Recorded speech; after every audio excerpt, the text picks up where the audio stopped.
Well, you've likely heard by now, the Saskatchewan government is spending nearly $1 million to be in Dubai right now. Premier Scott Moe and other Saskatchewan delegates, such as the mayor and city manager of Regina, are there to attend the United Nations Climate Change Conference, COP28. So far, the province has spent $765,000 on a pavilion space at the conference. It's also spending more than $230,000 to run ads at the Dubai airport and Expo City Metro. We don't know yet how much travel will cost the government on top of that, but Premier Moe says it's worth the cost. I know your province obviously decided to have its own pavilion. Yeah. How's that working? Is there any buyer's remorse on that? None at all. Actually, it's working better than planned. And listen, this isn't something we do each and every year. This is something that we're able to do this year because of the relationship that we have formed with United Arab Emirates, and they're not only their government, but many of the individuals that are involved in the community here in not only Dubai but Abu Dhabi. And so it isn't something that we would be able to do each and every year, but we're certainly fortunate that we have that relationship. We have a trade office on the ground in the Emirates that we're able to do it this year and provide that platform, I would say not just for Saskatchewan organizations, but for a number of Canadian organizations as well to share their story about not only what they're producing and how they're playing a role in providing global energy and food security, but how they're producing it. And that's what this conference is about, is really speaking to the how. That's Premier Moe explaining his government's decision to have its own pavilion at COP28 in Dubai. Kyle Bax is a Calgary-based journalist with CBC's business unit, and he's been covering the conference for CBC. We've reached him in Dubai. Kyle, hello. Hi there, Alicia. Thank you so much for being with us. Happy to be here.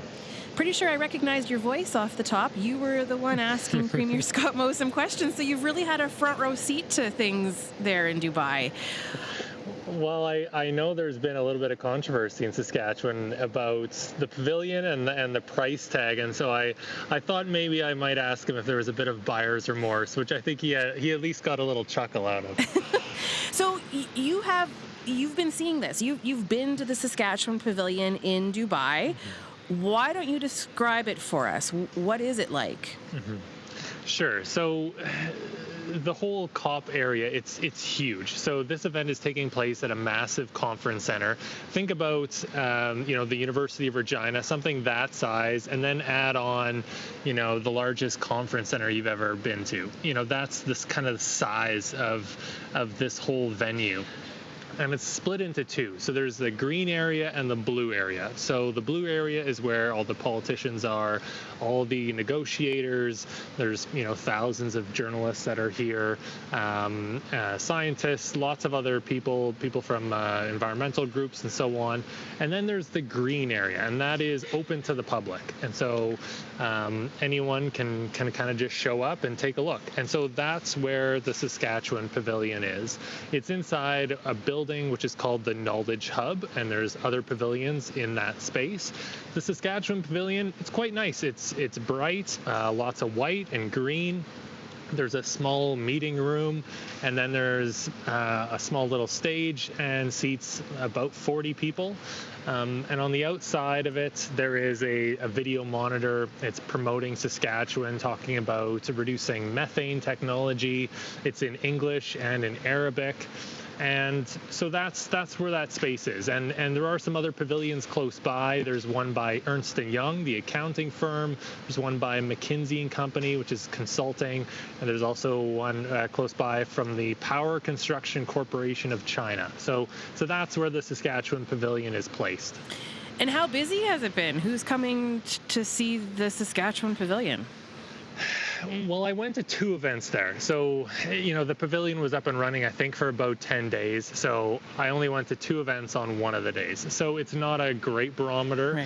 Right. The first panel was packed. So that was the one where Premier Moe was on, Alberta's Premier, Danielle Smith. There was also two other former premiers of Quebec and BC that were there. So for that one, it was packed. There was also probably another 30, 40 people people just standing around wanting to listen in. The next panel, it had the mayor of Regina, the president of the U of R, and a few others who were on a panel. And that one, I would say about half the seats were filled. So I'm sure that there's some events that are much busier than others. Right. And can you summarize the message? I mean, we've been hearing from Premier Scott Moe throughout this. I think I have a fairly good sense of the message that he's trying to get across, and Premier Daniel Smith. But why don't you share for us, because you've been there, what is the message that they're trying to get across in Dubai? So Premier Moe, his message is really trying to promote Saskatchewan's interests on three fronts: mining, energy, and agriculture. So that's what that's kind of the whole goal of having this pavilion space. In terms of the two premiers from Saskatchewan and Alberta, some of their comments, they're here to try to make sure that their voice is heard and not just the federal government's. So they're mainly, pushing the interests of their province, trying to promote them both as being able to reduce emissions. And pushing back on some of the federal policies that we're hearing that have been announced here, like the stricter methane rules on the oil patch, and then also the emissions cap for the oil patch. So, and then there was also just a separate panel, I'll just bring this up, that both the premiers spoke on that was specifically focused on carbon capture. So, of course, there is the Boundary Dam project that SaskPower has in the province. And so Premier Moe was definitely talking about that project. We know that facility had its challenges with bringing in carbon capture, but at this point, the technology is working pretty well. And then he was also pumping the tires a lot for a company called Whitecap Resources. So this is an oil producer based in Calgary, but with operations in Saskatchewan, where it's taking a lot of CO2, pumping it down into the ground, into kind of older oil fields, and that helps the company produce more oil out of those fields. And so considering how much CO2 the company is pumping down into the ground, it is regarded as being net zero just because of how much CO2 it's taking and putting down underneath the ground. So how are some of these things going over at COP? I mean, maybe we could talk about carbon capture specifically. Is this something that there seems to be an appetite for outside of Canada? It's really interesting. We are in the final probably 24 hours of this conference, and so you have almost 200 countries.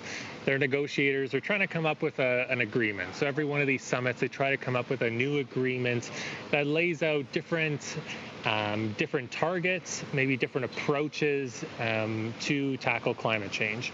And so part of the agreement that's really contentious right now is carbon capture. So part of the agreement is whether fossil fuels should be phased out by 2050. I know it's a long ways away, but that's what countries that's part of what they're negotiating right now. And they're not sure of whether to put the term abate in there. So are we trying to wipe out all fossil fuels, or is it still okay to have fossil fuels in 2050 as long as carbon capture is being used? So those emissions don't go into the air, but they go down underneath in the ground. So, it's kind of interesting that not a lot of people were talking about carbon capture 5-10 years ago, and yet here we are at a global climate summit, and it's one of the biggest, most contentious issues. And it is interesting on that front. Yeah. So do you think Saskatchewan has made a pretty big splash on this world stage, or what's your sense of overall how we're being received? I wouldn't say there's a big splash. Like it's not like, and I don't really think that was the purpose though either. It's not like world leaders are all flowing through the Saskatchewan Pavilion. I think they have their pavilion space to, so that anyone who's interested in the province can go there and take a look and maybe learn something about the province. And then also just a space so that the whole Saskatchewan delegation, there's, I don't know how many, several dozen for sure, they have a space to hold events. I think that's kind of what the point is. But in terms of some of the issues that Saskatchewan is wanting to talk about, like carbon capture, those are definitely major themes of the conference. Mm-hmm. Did any other provinces have their own pavilion? No, just Saskatchewan. And honestly, not a lot of, traditionally there aren't provinces or states that would actually have their own space here. But Saskatchewan want to this year, specifically because of, some of the confrontations, I guess you could say, they've been having with the federal government. And then also because, as the Premier, we had heard from him in that clip you played about how Saskatchewan has opened up a trade office here in the UAE. They opened it last year. It's inside the Canadian consulate building. And so they kind of wanted to reinforce this relationship that Saskatchewan is trying to build here in Dubai with the UAE. And the UAE Saskatchewan is the largest supplier of canola and lentils to this country. And so I think the province is trying to build up that relationship. We do know that the fighting between the federal government and Saskatchewan and Alberta has continued because the federal government came out with the cap on oil and gas emissions during this COP28. How did that announcement go over there? It did make a bit of a splash here in terms of, having a major oil producing country decide that it's going to put a limit on emissions from that sector. That's notable. And so there were international media outlets that did pick up that story. So in that respect, it did make a bit of a splash. We know that both Alberta and Saskatchewan premiers have come out against the cap and trade plan. I want to play just a little bit of Premier Scott Moe for you, Kyle. So let's take a listen. The fact of the matter is there needs to be more engagement by numerous folks in our federal government with the industry themselves. We have, and have spoken a number of times here with a net zero oil company that's been presenting at our pavilion here at COP. We have a couple of oil companies adjacent to the Alberta border that have already reduced their emissions, their methane emissions, by 59% in the last 3 years. And so, the reduction is what we all agree on. Sometimes some of the tidbits and some of the regulatory pieces that come together actually make some of it unattainable. And so we need to do a little bit more digging into it. But I would say that we're able to achieve what we set out to achieve if we would just engage a little bit closer with industry. That's what we always try to do at the provincial level. I know Alberta does much of that same engagement. We'd ask the federal government to do some of that as well. So, Kyle, I know, especially for us here who are just kind of watching from afar and trying to make sense of all the numbers and who's saying what and what to believe, listening to Scott Moe there, again, that idea that the industry got us into this mess, the industry will get us out. How is that statement being received? So, both premiers have had a very similar approach to both of these federal policies. So, when I interviewed both the premiers about these policies, there isn't a specific detail in these new rules or regulations or proposals that they're upset about. It's just the way that the federal government went about doing it. And so they wanted to be consulted very early on, not when the policy is announced. And they also feel that these policies are infringing on their jurisdiction as provinces, because traditionally provinces have control over natural resources. So that's kind of one part of this whole thing. And in terms of the emissions cap, that seems the most contentious, because when it comes to methane regulations, the oil patch generally, that they're pretty on side with tackling methane. They definitely want to do that, especially the major producers. But with the emissions cap, that's where the oil patch is really pushing back.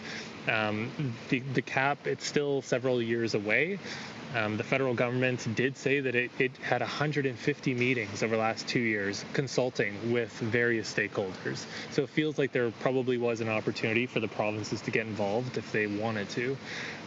With the emissions cap, though, even though it's a few years away, just having this proposal in place, the industry's concerns are that major companies have to make decisions now about whether they're going to invest money for projects that are built several years down the road. So even though this is just a proposal, it may have an effect where it does reduce the amount of investment in the oil patch, just because there is this uncertainty, even though it's still a proposal at this point. your perspective and from a Canadian perspective, what would you say has stood out to you most about this conference? I'm assuming this is your first COP. I don't know, maybe you've been to others, but it's quite a significant thing, and reading about it and just knowing that there's maybe a bit more, I don't know if controversy is the right word, but I think a lot of discussion about who's there and what the priorities are, et cetera, et cetera. So from your perspective, what has stood out to you about this conference? So this is the third UN climate conference that I've covered. So I first went to the Paris one, which is probably the biggest one in terms of its significance because of the agreement that was reached there. And then I went to the Glasgow one 2 years ago. And I think there's lots of things that have stuck out. First of all, just the sheer size of this, like 100,000 people. That's just incredible. It's twice the size as the next largest climate conference in terms of just the sheer amount of people. And it's been consistent. It's not like the crowds died down after a few days. It's been busy every single day. And, it is interesting in terms of who's all here. And, even that panel I was speaking about where there was both premiers from Alberta and Saskatchewan and also a few former premiers as well. Jean Charest was there, and he was talking about how there is often criticism from quite a few small C conservative politicians about, whether it's worth all these people hopping on planes to come to this climate conference.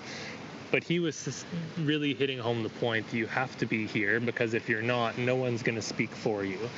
And I think that is, why some of these politicians are here, why some of these companies are here. So I assume that they're here to have an open mind and to get some new ideas and new perspectives and get a sense of where the world is going. But of course, they also want to lend their voice to everybody that is here at this summit. And how much has whether or not we need to phase out fossil fuels dominated side conversations in Dubai? How much is that the most talked about thing? Oh, I think so. Yeah. Definitely.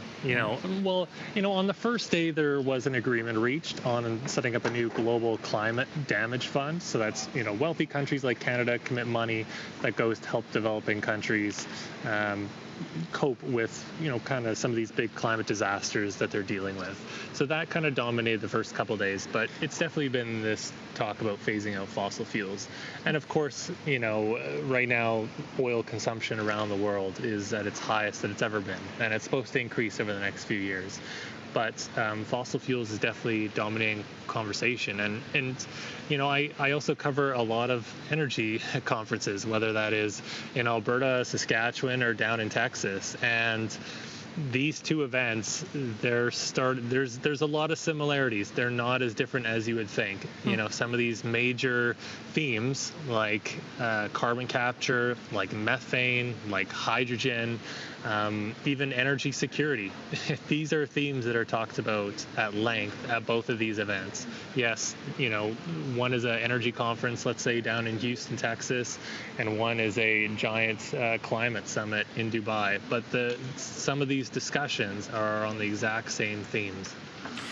Do you think you'll leave there, or will other people leave there feeling some optimism for the planet? Like maybe I went into this thinking, like, you've got environmentalists gathering, trying to do their best to make sure that, the planet's going to be okay. Will you leave there with a sense of optimism for the planet? I think, there's some people talking about, what's the value in having these COP events, especially something like this where it's getting so large that, it's almost becoming more of a fair than actual climate summit. And, there's valid criticism. But, there's also that argument that if you don't actually have this event, there's nothing else like it. There is no other time where everybody comes together from all walks of life, whether you're a farmer, a banker, from the oil patch, a scientist, from an environmental group, politicians, and everybody comes together to talk about this one issue. And so that's, I think, what the real value is, not so much in, the specifics about who's here, who's not, what's actually agreed upon. It's probably just the fact that you have this 2-week event where there's a big spotlight put on this one specific issue. Kyle, I really appreciate you taking some time out of your busy day to talk with us. Thank you for this. Thank you. My pleasure. Margo Hurlbert is Professor, Canada Research Chair in Climate Change, Energy and Sustainability Policy. She's in our Regina studio. Margo, hello. Hello. We also have Alexandra Mallett, who's Master of Public Policy in Sustainable Energy and the Environment at Carleton University. Alexandra, hello. Hi. You both have been listening to the conversation I just had with Kyle Bax, our CBC reporter in Dubai. I'm wondering kind of what you're itching to say first. Margo, I'll start with you. What do you make of some of what you've heard from our reporter in Dubai? It's very interesting, and I think the foreshadowing of the statement by President Sultan Al Jaber, the organizer of this Conference of the Party around climate change science and phasing out fossil fuels, really set the stage. Alexandra, what are some of your initial thoughts? Yeah, I mean, I guess, so as I was mentioning earlier, so I used to actually work on the climate negotiations before doing my PhD. So I've been to some of the earlier COPs, and I guess, I've seen a significant shift, just as you said, okay, so number one, in terms of the amount of people that are attending these sessions, number two, where it's being hosted and the fact that the oil and gas players are at the table. But also number three, I've seen a significant shift in terms of the global south, in terms of, they've been advocating, for instance, for the loss and damages fund for 20 plus years, et cetera. And the fact that it actually is coming to fruition, I think that's really important as well. And as well as the attitude that it's an all hands on deck kind of approach, in the sense that, yes, the global north needs to act, but the global south needs to take some action too. And I do want to talk more about the specifics of the loss and damage fund, but I want to dig into a bit more of what Margo mentioned, the foreshadowing from Sultan Al Jaber and just, all hands on deck, but we got a lot of oil and gas interests there. And just, for the average person here, trying to make sense of why there is this conversation happening right now in the way that it is about fossil fuels and not sure what the final word will be coming out of COP28. But Margo, do you want to give a bit of context to explain this moment that we're at right now? Yeah, thanks for that. Fossil fuels is not in the specific language yet of the UNFCCC and the commitments for reducing global greenhouse gases. And this is really, really important. So even if this COP is unsuccessful in getting a specific clause calling for the reduction in production and consumption of fossil fuels, having this discussion and having people at the table is really important. But there's a certain paradox that's going on that I think we're all grappling with statements that Saskatchewan's sustainable oil and gas production and that we're at the table for solving climate change when we have such a paradox going on with our stalling on a cap and trade and stalling on methane regulations locally here at home. So the positionality of that President Al Jaber's first statement at the opening days is really interesting to state that there's no scenario that says phase out of fossil fuels is going to achieve the 1.5 degrees Celsius. So I just found that so very interesting, the positionality of an oil and gas country making that statement, the use of the climate change scenario science to support oil and gas statement like that, I think needs to be unpacked. Well, let's unpack it as much as we possibly can. And I do think it's interesting that we have Saskatchewan there at this COP, and Premier Moe says that, we won't be going to every single one, but this one was an important one to be at, which makes me a bit curious. Alexandra, some of the statements that we are hearing from COP, out of COP28 about fossil fuels and Saskatchewan's position, what's your take on things? Is there a scenario? I mean, Kyle Bax talked about we're going to see an increase in production in oil and gas, which just seems counter to what we're trying to achieve here to stop the planet from warming. So what's your take on things, Alexandra? Yeah, so I mean, I guess I'm going to pick up on a couple of things. So number one, on carbon capture and storage. So yes, there is an acknowledgement that, it needs to happen, et cetera. And, Saskatchewan can talk about the Boundary Dam and some of the problems they had and they're learning along the way. On the other hand, when you look at some of the figures from the International Energy Agency and the head, Fatih Birol, and basically it's the argument that, yes, carbon capture and storage is going to be a part of it, but if you actually look at the numbers and, like just as you said, if you want to ramp up oil in production and just assume, and we're just going to, store it all underground, it just doesn't make sense in terms of the amount of investment needed, et cetera. One interesting analogy I have is, so I was raised Catholic. Yes, lots of guilt complexes. And so carbon capture and storage almost seems like, we can keep doing what we want and no problem. We're just going to store it underground and I can just keep running around in my SUV. And so I guess if we really, really want to tackle this transition, we really need to shift. I wouldn't be surprised if a lot of the if a lot of the people calling out for the phase out of fossil fuels are young people. As the mom of 2 Gen Zers, they acknowledge and say, look, this is our future, and we really need to send a strong signal. I want to play you a bit more of a statement that we've heard from Premier Scott Moe. So he was posting on Facebook. This is part of a video from his page on Friday. I mean, he keeps saying he believes we have something to sell to the world. So let's take a listen to Premier Scott Moe from Friday. I'm here at COP28 in Dubai with a number of Saskatchewan and Canadian oil and gas companies. And we're telling the world about how Canada has the safest and the most reliable, as well as the most environmentally sustainable oil production that you can find on Earth. In fact, if all of the oil-producing countries in the world adopted environmental regulations similar to what we have in Saskatchewan, greenhouse gas emissions from oil production globally would be cut by more than 25% overnight. Now, you would think that our federal government would be promoting sustainable Canadian oil and gas to a world that needs a reliable energy supply, but they're not. Instead, they are using this conference to try to shut down our oil and gas industry by kneecapping it with even more emissions regulations than we previously had.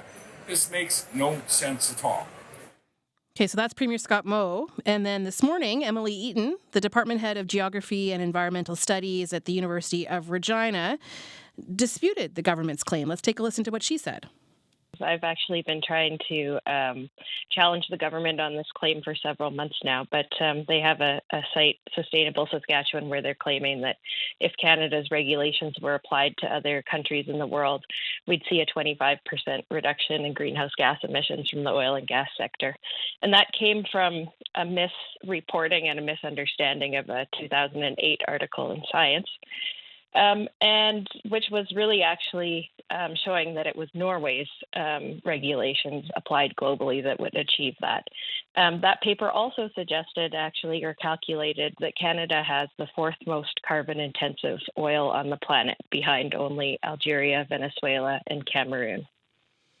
And then we just got an email from Roy, who writes, Scott Moe has spent $1 million taxpayers' dollars claiming to make the case for Saskatchewan at COP. The least he can do is get his facts straight. He states Saskatchewan's crude oil production is the cleanest you can find. Our premier has been badly misinformed. Only 25% of Saskatchewan's oil is light, 25% medium crude, and 50% heavy oil. Heavy oil's carbon content is significantly higher than light or medium. There is nothing clean about Saskatchewan's crude oil production. Saskatchewan's per capita greenhouse gas emissions are the highest in Canada. We have absolutely nothing to brag about at COP. Our record on greenhouse gas emissions begs the question, why are we there at all? So there's a few things in there, but I think it's hard to know what is true, and for people who are trying to make sense of what our government is doing, our provincial government, and trying to make sense of what's coming out of COP28. Margo and Alexandra, I want you both to share your thoughts on the back and forth on numbers, and just for the average person. I mean, who's right, Margo? Yeah, to me, it's the problem with using one quote in one sentence or 45 characters on social media and not listening to the whole story. So it's partly correct to say that we can't phase out fossil fuels to get to 1.5 because the world's on a trajectory of 3 or 4 degrees global warming.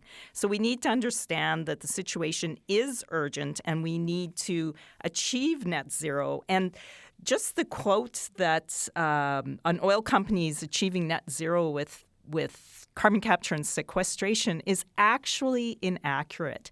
net zero isn't. Net zero is more reducing greenhouse gases across sectors and across production. And in Saskatchewan, what happens with carbon capture sequestration is the oil company can reduce their direct emissions by using CCS, but all of the oil they're producing from the ground and exporting is actually being burned elsewhere, and they're not accounting for that burning of emissions. So they're not actually achieving net zero. So we need to think long and hard about what we need to do across energy, across agriculture, and especially in relation to fertilizer practices if we're going to achieve net zero. And we can't just think of one little situation.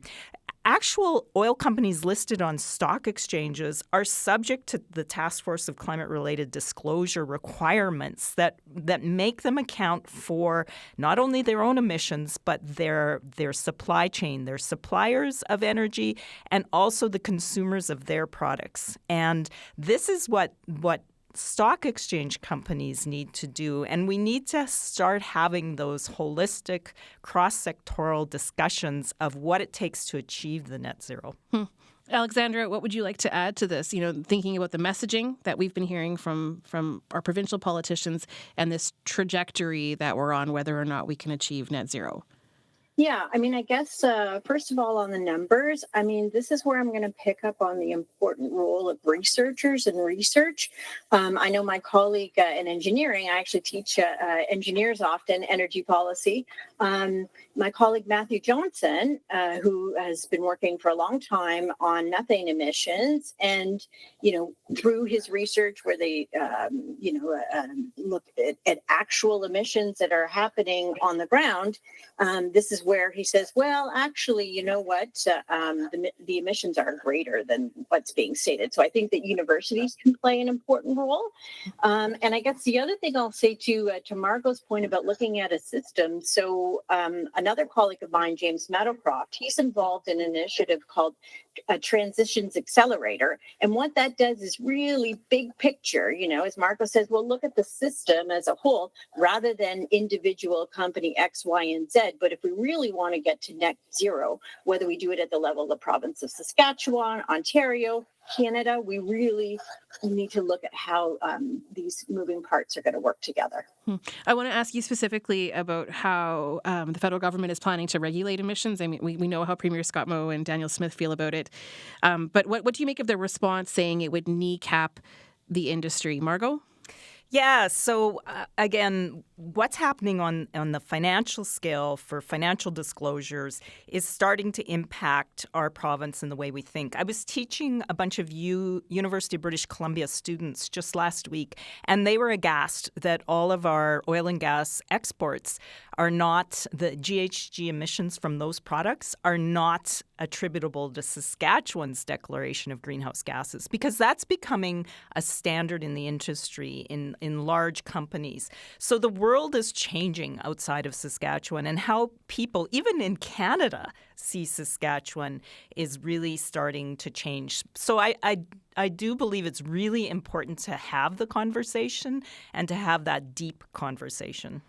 And Alexandra, what do you make of what they've said, that regulating emissions would kneecap the industry in Saskatchewan and Alberta? Well, to be rather blunt, I guess if one can look at the major windfalls that the oil and gas companies have been making the last couple of years, right?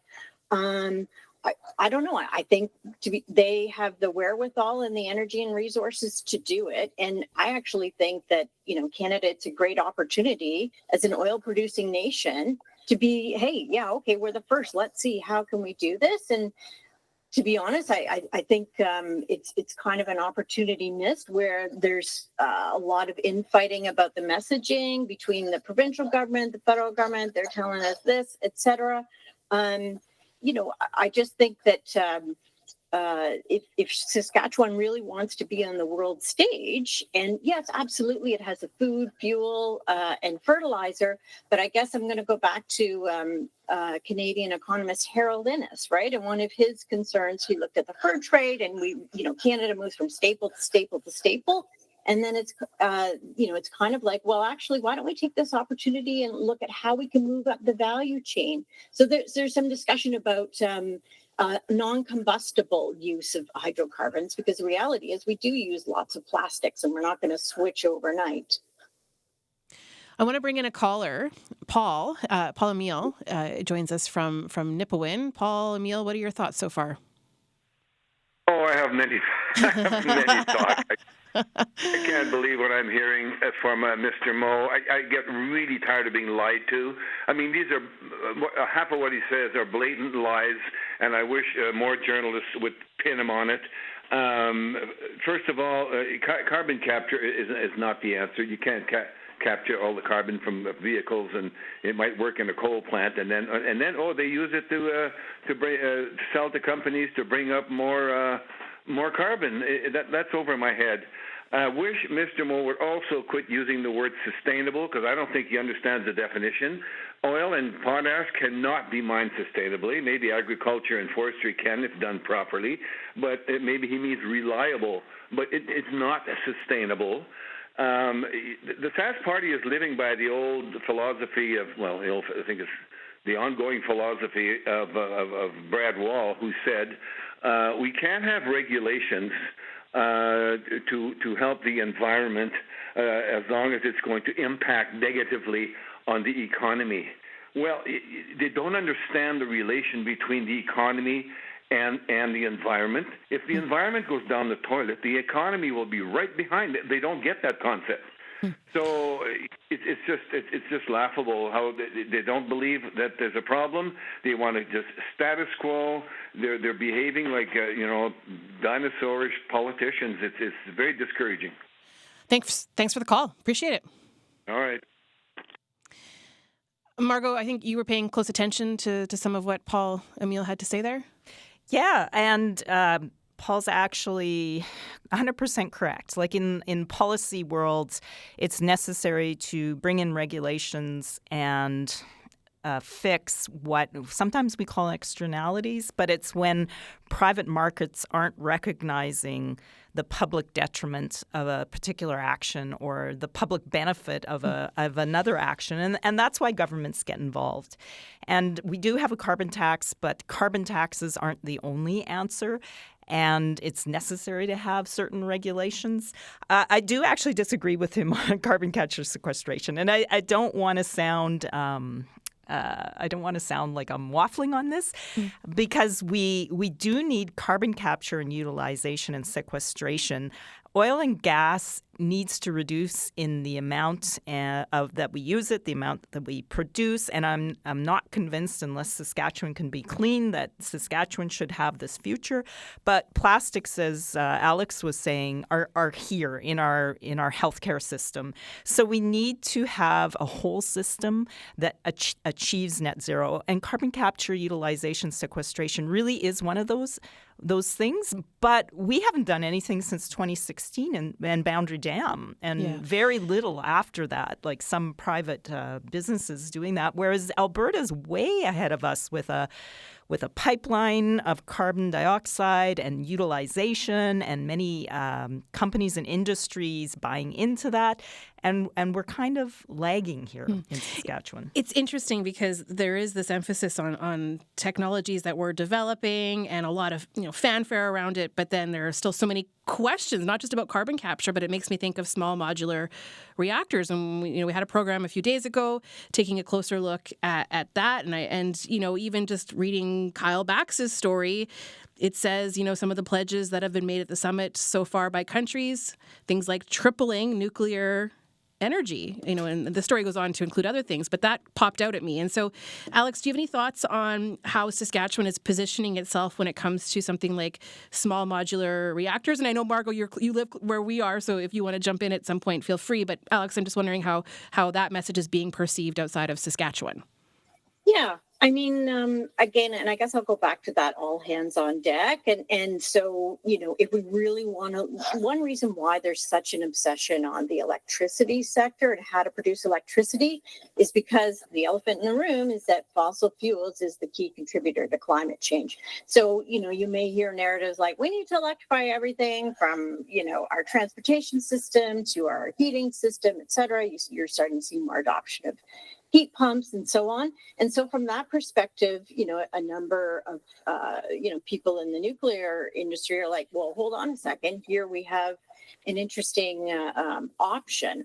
On the other hand, the extent to which it's market mature is another question. So again, it brings up that whole uncertainty. But going back to, if you look at the electricity market, so actually this morning I participated virtually in this energy modeling hub, and we had a gentleman there from the North American Electricity Reliability Corporation. And so what they do is they do a summer and winter reliability assessment. And in fact, Saskatchewan was the only province and or territory that was identified as being at risk of, potential issues this winter, of course, depending on what happens.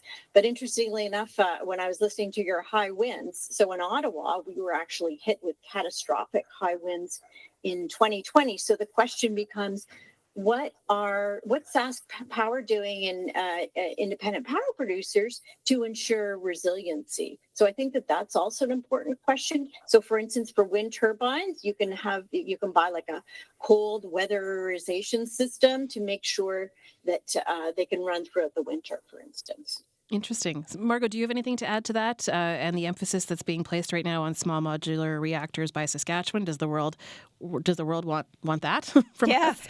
And Alex, you got to remember, Ontario, where you're from, has 60 to 70% of its electricity produced by nuclear.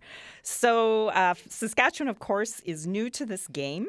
And I guess actually I'd use this declaration or this statement that was made at the COP that nuclear is going to triple in the future. This was a statement that was made, and for me it illustrates the importance of statements made at the Conference of Parties, and they actually make change. And that's why these fossil fuel statements are so important. So right after that statement about tripling nuclear, the nuclear industry reacted. Like they're actually meeting and talking about how they can ramp up nuclear by threefold in order to address climate change. And is that a good thing? I don't know. Well, and that's where I won't repeat what Alex said, but and what Dr. Eaton said this morning. There's cost involved. So the question is cost, and the one of the potential advantages of small modular reactors is they're not the traditional large-scale nuclear builds that historically in the last few decades have been so expensive because they are a supply chain of modular builds that are then shipped out. Then because they're smaller, they're not the huge nuclear plant that's built in its location. So the theory, and we will have yet to, of course, see this, but the economists that are looking at the idea of having multiple builds of an SMR say the costs are going to be coming down because of this new technology and its ability to come into a place like Saskatchewan that only has a maximum of 300 megawatt units of power production and coal power production still on its system, and replace that in a modular way and not in a complete build of a large nuclear facility that has been the case previously. Interesting. I want to squeeze in a caller before we get to the end of the show here. So let's go to James in Saskatoon. James, we've got about a minute. What's on your mind? Well, I'm a senior. I have a fair amount of investment capital, and my problem is that I can't find anything to invest in Saskatchewan because of the way that the government uses its crown corporations to stifle any outside or any competitive investment. What I see is that the the third sector enterprise, the cooperative enterprise, has to be rebuilt in Saskatchewan, and look into things like run of the river production of electricity, of using biomass, like they're doing up in Meadow Lake, where they're using waste from a sawmill to produce electricity. Those are the things. I drive through Saskatchewan and I see millions of tons of waste from agriculture that's just sitting there rotting that could be repurposed into fuel for steam generators. It's there. It's just that the government is focused on the petrochemical industry and will not let anything else go. Okay. And that's just my impression. Well, I appreciate you bringing that up, James. Thanks. I want to just ask one more question to both Margo and Alexandra. The same question I asked Kyle, if he was leaving with any feeling of a sense of optimism, if anybody's leaving COP28 feeling optimistic. Margo, I'll give you about 30 seconds, and then I'll put the same question to Alex. Should we be feeling optimistic out of this COP28? Actually, yes, I am. I'm very optimistic. Change doesn't happen overnight. So the change since the Kyoto Protocol has been monumental in my estimation. It just takes some time. And I think just talking about fossil fuel abatement, reduction, and net zero is so important. And even Premier Moe saying we're sustainable, people are going to hold him accountable to that. We're going to have to make it sustainable. And I'm optimistic about that. Alex, what about you?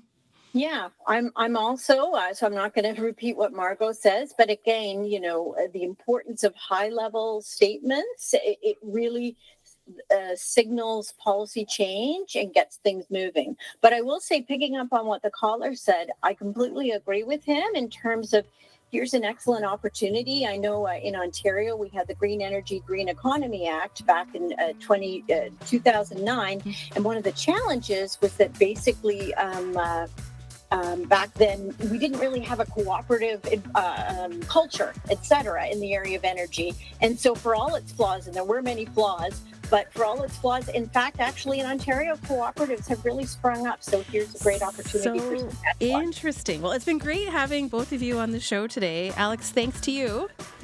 Thank you. And Margo, thank you. Thanks, Alex. Thanks.